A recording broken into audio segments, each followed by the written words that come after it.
Hey guys, Brooke here, Hi, Laura here.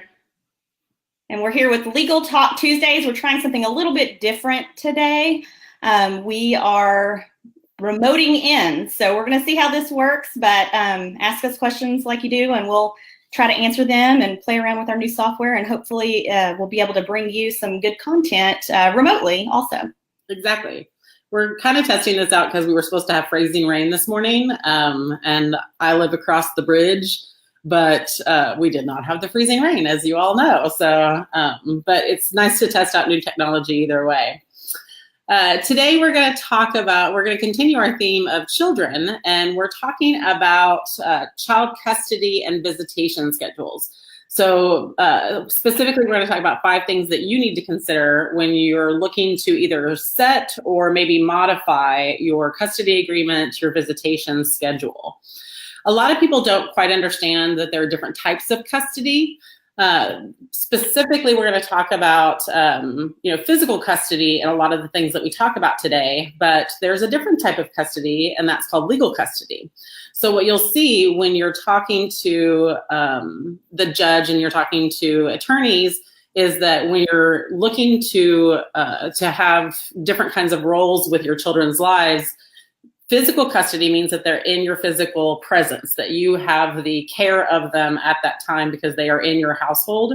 Legal custody, which is the other type of custody, that is kind of what it sounds like, in that legal custody allows you to make decisions about the children, have all of the information for their doctors, and make medical decisions and things like that. So when you're talking about things in court, physical custody and legal custody, even though they're both custody, they're 2 separate things. One means the kids are in your presence and you're responsible for them. The other one means that you can make decisions about school and doctors and things of that nature.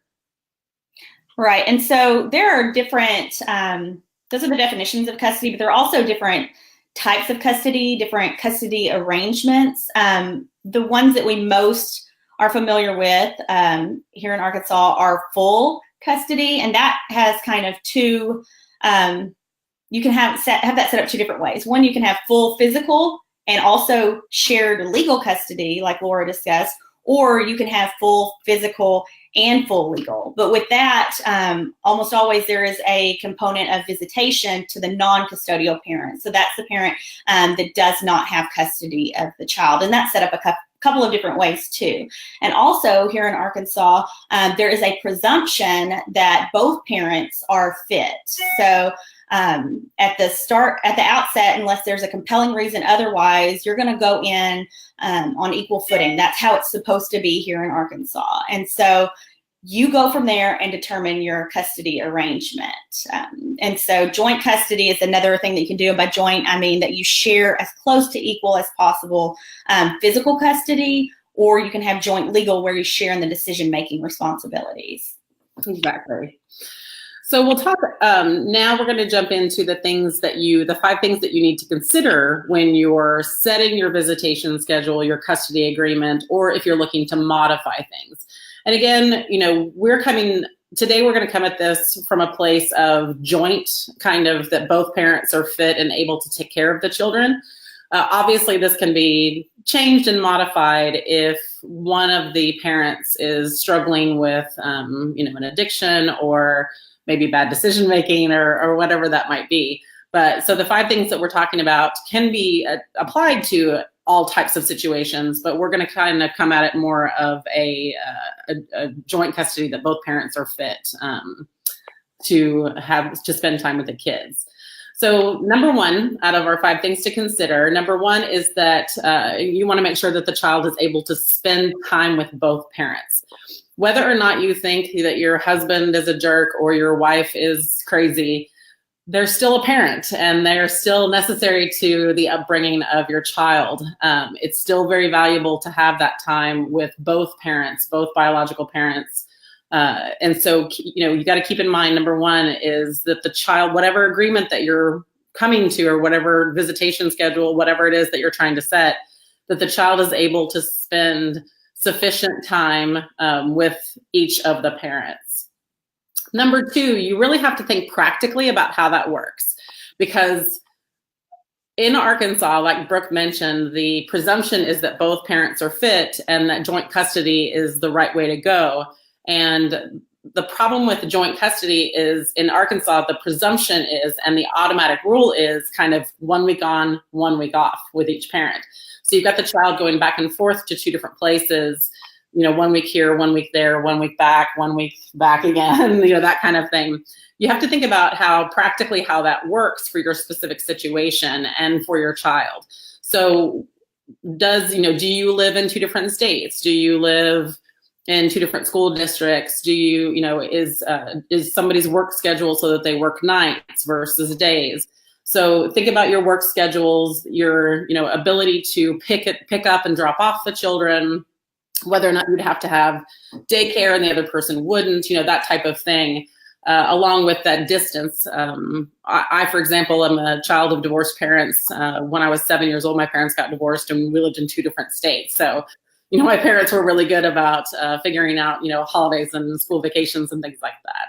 So number one, child is able to spend time with both parents. Number two, practically, how's that really going to work in your specific world?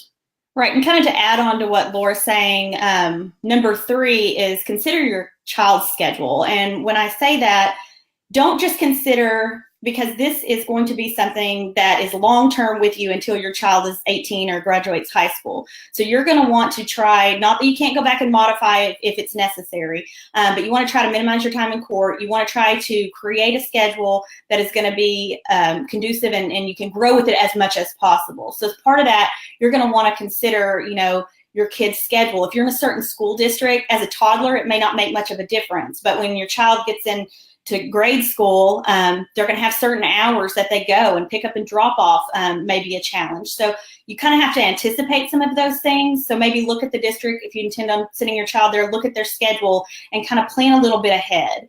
And part of that too, if your kids have extracurricular activities, you should definitely communicate on that and agree on those things, because you're not only committing yourself and your child, you're committing your ex as well. And so you're going to want to communicate about that, figure out what works best for the child's schedule. Again, you're going to be really sensitive to the age of the child. Like Laura said, back and forth is not always great. So you're going to want to look at those things, determine, if it's a small infant, it may need to be with the mother a little bit more, just for nurturing and care and things like that. And then bedtime is another consideration. So if you're setting up times for pickup and drop off, you don't want to set it at 11 o'clock just so you can get your whole full day in, and you have a 4-year-old who needs to go to bed at 8 o'clock. So that's just some considerations for your kids. You're also going to want to be as specific as possible whenever you're setting things up. I know a lot of people come to us and they say, well, I don't want to be so rigid. We want a lot of flexibility. We get along, we're good. We can work it out. And that's fantastic. If you get along, you don't have to have the court jump in. You can always go in and have your own agreements and, change dates and times and cooperate. And we encourage you to do that. You should be cooperating and co-parenting. But it is always good, in case there's any kind of conflict and to avoid conflict, to have specific, times that you're going to pick up and drop off, specific days of the week, locations even. You're going to want to consider things like holidays. You're going to want to think about, what holidays are important to your family, and what holidays, does your ex need to go to? What does their family celebrate? So you need to be mindful of those things and how that's going to function. You're going to want to even discuss things like birthdays, your kids' birthdays. How are you going to share those? Are you going to alternate? Are you going to share half the day? School breaks, again, are really important, because like Laura mentioned earlier, childcare is sometimes an issue. So if they're out for spring break and that's your week and you have no childcare, and you can't take off, what are you going to do there? So you want to be considerate of those things. And summertime, you don't have to have a totally different summertime schedule. The default is, in Arkansas, typically 6 weeks in the summer, either straight or broken up. But it doesn't have to be that. You can do a continuation year-round of your schedule. So those are just some of the high-level things that you really need to consider in regards to your kids when you're trying to talk about custody and visitation. Exactly. And so I'll get to number 5, just a quick little recap. Number 1, child is able to spend time with both parents. Number 2, practically, how does that really work for you? Number 3, look at the child's schedule. That's very important when you're, breaking up your time. Number 4, be as specific as possible. I know it seems like a lot, but anticipate all of those things so that you can be as specific as possible so there's no question. Number 5 is kind of what we mentioned before, childcare considerations. So if you are a person who has to work a 9-to-5 job, and maybe your ex doesn't, think about that if you have that 4-year-old who you guys can't afford to put in daycare. So that, with the childcare considerations, you're looking at, monetary demands, whether or not, because childcare is very expensive. I don't have children, but I have lots of friends who have children, very expensive. So you have to kind of keep that in mind. Would be easier for your ex who doesn't have that regular schedule to have them for part of the day or whatever it might be. So keep that in mind as well when you're looking at setting these schedules. And like Brooke mentioned, these are not, necessarily set in stone. They can change depending on the age of the child, and the goal is to work together. Right. And also some other considerations within that are the emotional needs. Sometimes that is something, especially if it's not as amicable between spouses, the emotional needs of the child are sometimes not considered. So I just want to point out, like, in addition to the things you talked about, emotional needs can be demanding, and so you need to really consider that also. So overall, what we're really saying here is the goal is to really consider your kids first when you're designing this. And also, of course, you have to be realistic with your schedule and your limitations as well. But the court cares mostly about the child. They're going to make their determination in the best interest of the child. So that's kind of the overall goal in working together is what we're pushing today. But next week we are taking a break because Laura and I will be going to Chicago to ABA Tech Show.